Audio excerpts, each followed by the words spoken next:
Somehow, one of DC's best movies came and went, and barely anyone talks about it. No hype or fanfare, it just kind of got swept under the rug. And that's insane because this thing has everything people have been asking for: heart, comedy, personality, and John Cena in his underwear.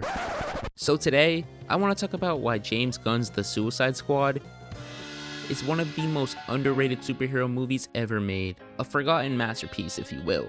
Go fuck another fish, asshole!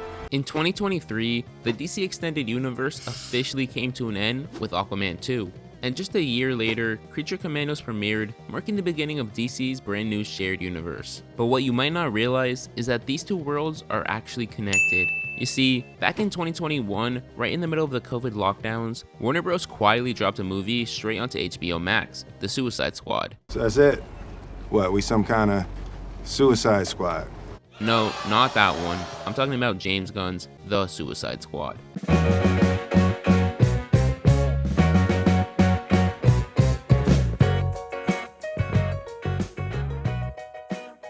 The movie opens with one of my favorite intros to any comic book film ever. It's told entirely through the perspective of Savant, who, if you didn't know, is the same guy who plays the Eagle Hunter in Peacemaker, and honestly, he pops up in almost every single James Gunn project. We're introduced to a ragtag group of criminals who look more like the people you see on public transportation or outside a gas station at night. They're supposed to be an elite strike team, but most don't even have superpowers, and the ones who do, well, let's just say they're more like disabilities. But that's the beauty of it. They're not meant to win. They're just a decoy for the real team who's waiting in the wings. And while they're being slaughtered in some very vulgar ways that definitely earned this movie that R rating, the real Suicide Squad are able to just stroll the beach without any resistance. Hold up.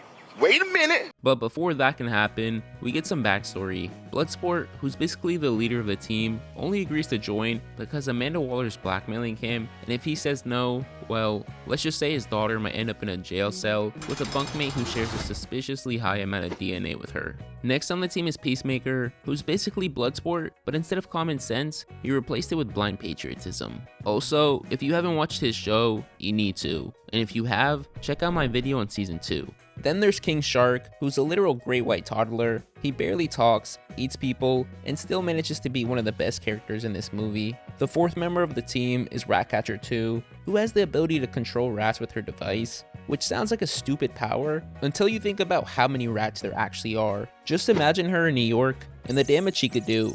But rounding out the team is Polka Dot Man, who, true to his name, weaponizes polka dots, which isn't even the weirdest thing about him, but I'll get back to that later. After the crew gets to the beach, they set up camp for the night when all of a sudden Bloodsport wakes up to Polka Dot Man throwing up, which looks like something straight out of a Skittles commercial. Taste the rainbow.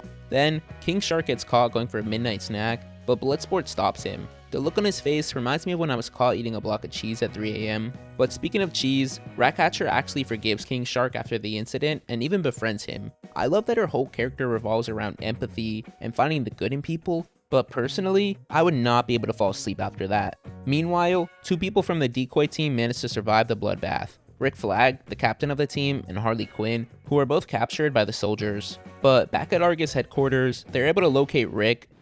Where's Rick? I'm Don't care. Where's Rick? And Amanda Waller sends the team to capture the flag. But once they get there, Peacemaker and Bloodshot basically have a dick measuring competition and start killing everybody in the most douchey ways possible. Like, poor guy was just trying to take a bubble bath, and now he's sleeping with the fishes. But we do get to see Polka Dot Man's powers in action, and they're ridiculously overpowered. Like, I'm pretty sure this version of him could kill Superman if he got the chance. But after they kill everyone in the area, they rush into the last remaining tent, only to find Flag just chilling there. Turns out, all those bad guys they killed were actually freedom fighters. And somehow, there's just zero consequences for killing like 20 innocent people. The leader barely seems bothered by it. She just shrugs it off and decides to team up with them. Her reasoning doesn't even make sense. She's mad that the people in charge killed her family, but when a group of foreign assassins kill all her men, it's okay? I guess you could justify it if you were blinded by revenge, but even then, care a little bit. Now, they've got a common enemy though, the new president, Sylvia Luna, who recently overthrew the old government and took control of Project Starfish, which is basically a giant alien hive mind that controls people by grabbing onto their face, just like another alien creature. Starfish is a slang term for a butthole. Think there's any connection? Unlike Flag though, Harley was captured by real soldiers and brought straight to the new president, Sylvia Luna, who immediately decides he wants to make her his wife. Which is cool and all, but like, she just spent however long in this hole, and she looks and probably smells like shit. And yes, they do give her a little makeover, but she never has a shower. They just give her a dress to wear. Please, put this on. And then, just a few hours later, she's over here getting it on. So, either I'm just overthinking this, or the way more likely answer, President Luna is a freak. But right after they're done getting it on, Luna starts going on his villain monologue, talking about how he'll kill any man, woman, or child who says anything bad about him. And even Harley, who, judging by her dating history, has terrible taste in men, can tell that this guy's a problem. So in true Harley Quinn fashion, she shoots him right in the chest. She's then immediately arrested, and now, instead of an insecure man-child who kills anyone that insults him, the country of Corto Maltese is stuck with his replacement, an old guy who kills birds to send a message or something. I seriously don't know why he kills these birds. Like, I get he wanted to look menacing, but who was this for? Back with the group, we finally get Polka Dot Man's backstory, and honestly, it's kinda tragic, but also pretty simple. His mom experimented on him and his siblings, trying to turn them into superheroes, which left him scarred for life. But here's the weird part. Thanks to all that trauma, he now sees everyone as his mom. Like, every single person, which is obviously horrifying for him. We're all gonna die. I hope so. But good for the viewers because she's low-key thick. But the backstories don't stop there. The group meets up with Milton, who'll be driving the group into town. They throw on disguises and pile into a sketchy looking mystery van where we finally learn Ratcatcher 2's story. She grew up homeless on the streets of Paris, where her father, the original Ratcatcher, struggled with addiction and eventually died from an overdose. After that, she moved to America, tried to survive, but eventually ended up in prison for robbing a bank with her rats. But like, how do you get caught when you don't even have to be in there? Just send the rats to get the money and you're good. Meanwhile, we find out that Bloodsport has a massive fear of rats, which for some reason is a major shock for everyone. Bloodsport's got a rat phobia. What? You didn't tell me you had a fear for rats, Dubois. Even though he made it very clear that he was uncomfortable around them in the beginning of the movie. Oh, no way. That's not coming with us. She controls rats. Now, I caught that. It's a disgusting superpower. But to be fair, he has a very valid reason. When he was a kid, his dad used to lock him in a crate with starving rats as punishment. So yeah, I think he's earned the right to be a little uncomfortable around them. I also love looking back at this scene and watching how Peacemaker reacts to all of it. You start to notice how perfectly it lines up with his character, even though the show wouldn't have came out for another year. If you've seen the Peacemaker series, you know he grew up with a completely toxic father who spent his entire life breaking him down. Yet, despite all that, he still desperately tried to make his dad proud. It makes every little reaction in this scene hit harder once you know his backstory. But finally, the team reaches their destination, a nightclub where a man named The Thinker, who's the scientist behind Project Starfish, hangs out. They wait for him there, and after a little team bonding montage, he finally shows up. Flag immediately pulls a gun on him, but before they can make a move, the local police raid the place. So Bloodsport, Peacemaker, and Flag all surrender to give the rest of the squad time to escape with the Thinker and meet up later. But what happens next really pisses me off for some reason. As they're being escorted to jail, Bloodsport's just like, "Hey, have you ever heard of this thing called a killing blow? It's where you kill a man with one strike. Now on the count of 3, boys." And they just kill all the soldiers. Then, not only do they somehow not die in this accident, but they just so happen to crash exactly where the rest of the team is. Not exactly the peak of storytelling, but hey, we'll let it slide because what the movie lacks in logic or realism, it makes up for in style. Now stay with me because I'm about to sound like one of those annoying film snobs, but this movie is absolutely oozing with beautiful shots and stunning cinematography. And what I love most is that it doesn't fall into that washed out realistic look that so many superhero movies rely on. Instead, James Gunn goes all in on this hyper-saturated comic book aesthetic with bold colors, dramatic lighting, and scenes that are so pretty you could pause them at any time and use whatever's on screen as a wallpaper. It's wild that more people don't talk about how good this movie looks. And yeah, I just spent a whole minute complaining about how dumb that last scene was, but I'd be lying if I said it didn't look incredible. It's one of those moments where the style almost makes up for the stupidity. And that same energy rolls into the next sequence where the team makes a quick detour to rescue Harley Quinn. But instead, we get Harley mowing through an entire army in the prettiest way possible. It's a fun and bright action scene with its own uniqueness that made it stand out. Also, there was enough Margot Robbie feat to satisfy even Quentin Tarantino.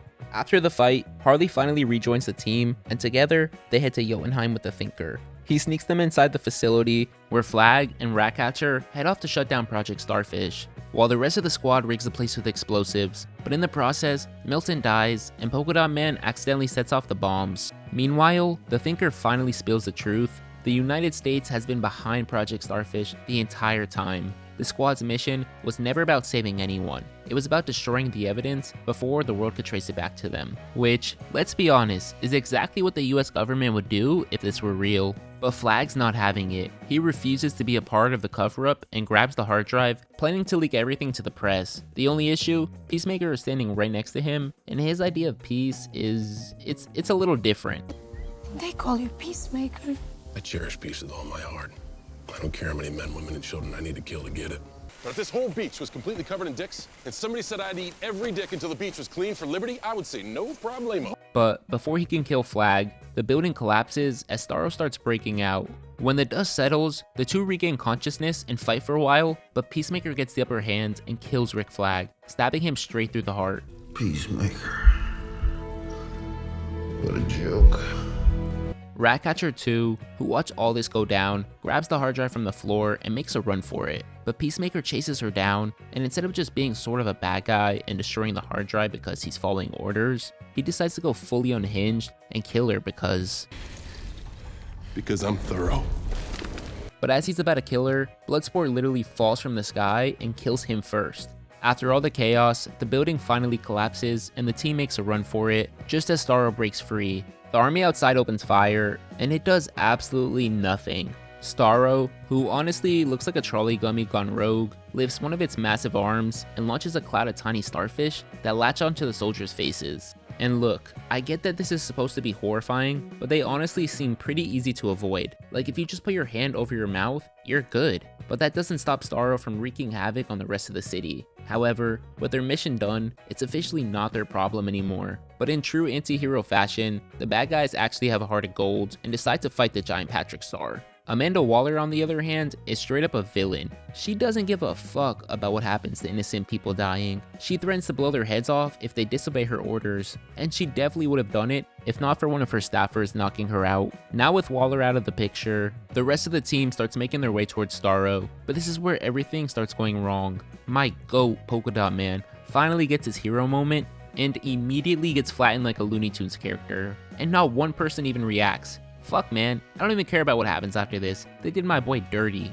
The rest of the team isn't doing much better though. King Shark is doing his best impression of Invincible. Harley is fucking dead after a building falls on her. Oh wait, never mind, she's actually perfectly fine and doesn't have a scratch on her. Bloodsport is completely surrounded though, and Ratcatcher almost pulls a Polka Dot Man and gets crushed. But her powers are too OP, and she basically solos Starro with a little help from Harley. The group saves the day, but at what cost? I will remember you. They even got me out here feeling bad for Starro. Like, bro was just chilling in space until he was abducted and imprisoned for 30 years. But speaking of prison, the group manages to stay out of it by using the hard drive to blackmail Waller into getting their freedom. And that is where the movie ends. Oh wait, actually, Peacemaker is still alive, but thank you for watching. I hope you enjoyed the video, and if you did, please leave a like and subscribe. Also, let me know if you guys remember this movie and what you thought down in the comments. Bye, have a beautiful time.